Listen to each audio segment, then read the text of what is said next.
Key Westers say the inspection for drugs and illegal aliens at the Monroe County border is only one of many ways in which the southernmost part of the state's been singled out as a foreign nation.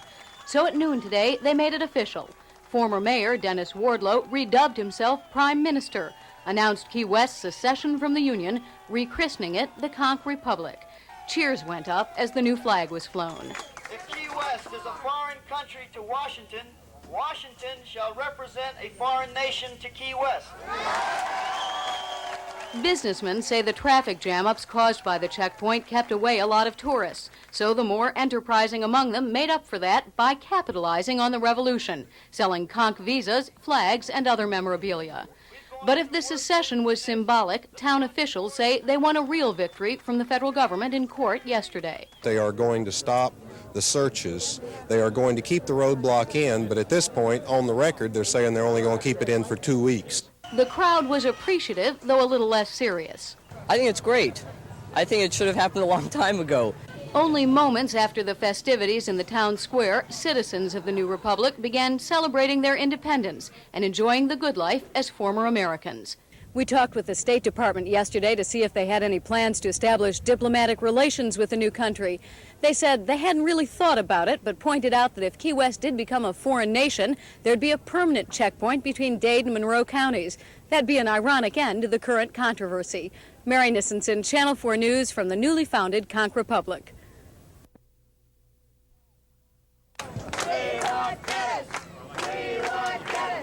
A crowd of more than 500 gathered in the old square this morning, calling for Mayor Dennis Wardlow.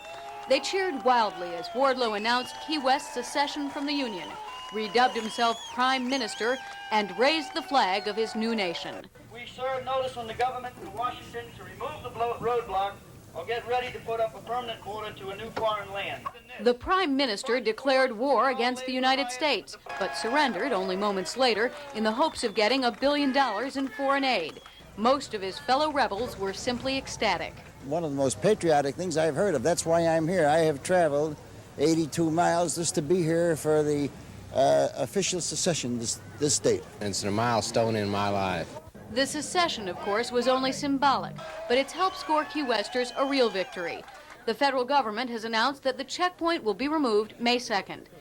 In the meantime, entrepreneurs made the most of what was originally a businessman's headache, selling impromptu souvenirs of the Conch Republic.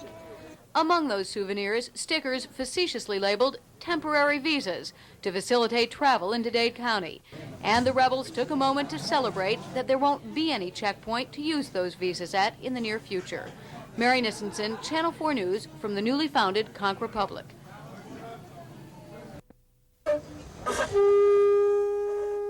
The call of the conch shell was heard in Key West today, and it was a call to arms. The Conch Republic, which seceded from the rest of the country 2 years ago, today declared war on the United States. The reason, a two-masted American coasting schooner called the Western Union. It was the last working schooner built in the United States. And it has an awful lot of meaning, to the citizens of this island, and to see it leave would be really horrible. Blum and a group of Key West businessmen formed a non-profit corporation a year ago to keep the ship afloat. But they can't pay off a $350,000 loan from the Federal Small Business Administration. As of last week, we were notified by the Small Business Administration office that we were going to be placed on a liquidation list. The only answer, declare war, Conch Republic style.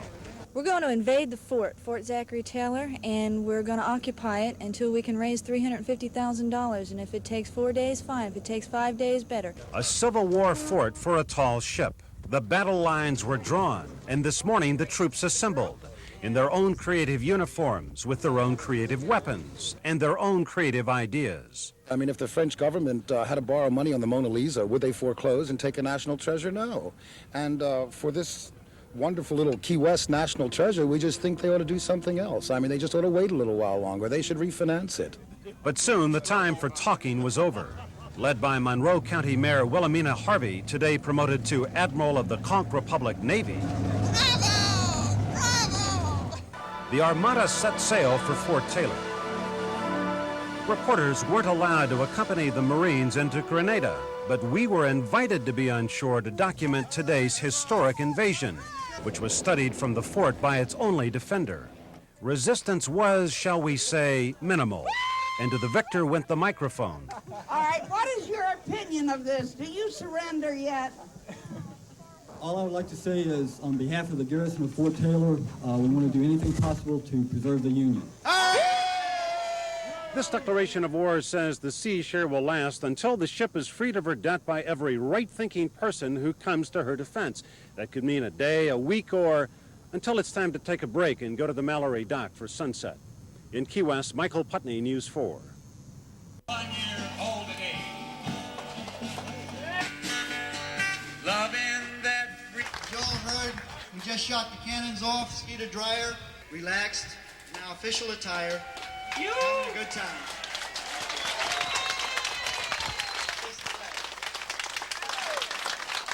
Then our defeated country would ask for $1 million to build back. The public are still available, and there are many ambassadors and ambassadoresses made so by His Honor the Prime Minister, who are at large all over the country and are ready to defend their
Independence Day in the Conch Republic. It's not all that different. The flag is raised, the cannon booms, the beauty queen beams, and the band plays the national anthem.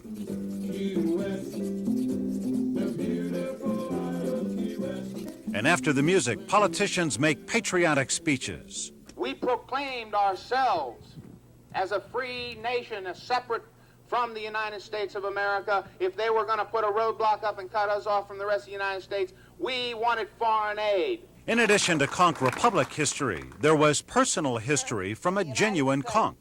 My great-grandfather was extremely rich. Of course, he was a pirate. They're still there, which is one of the charms of Key West, and why thousands turned out today to celebrate the 3rd anniversary of the Conch Republic. Well, I think one of the great accomplishments was letting the higher powers know that they weren't going to tolerate being oppressed.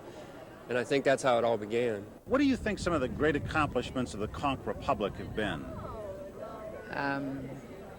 Breezes. Good breezes. Yeah, right. So much for the serious side. Independence Day in the Conch Republic is for fun, including a bed race down Duval Street. This entry experienced a few mechanical problems, like the wheels falling off, but others said it was an unforgettable experience. It was rugged. Harder for you than it was for your steeds. No, I think my horses had the rougher time. Life, liberty, and the pursuit of the perfect pina colada are the whole idea here. They call it the Conch Republic, but it's really a state of mind. I think I'm getting there. In Key West, Michael Putney, News 4.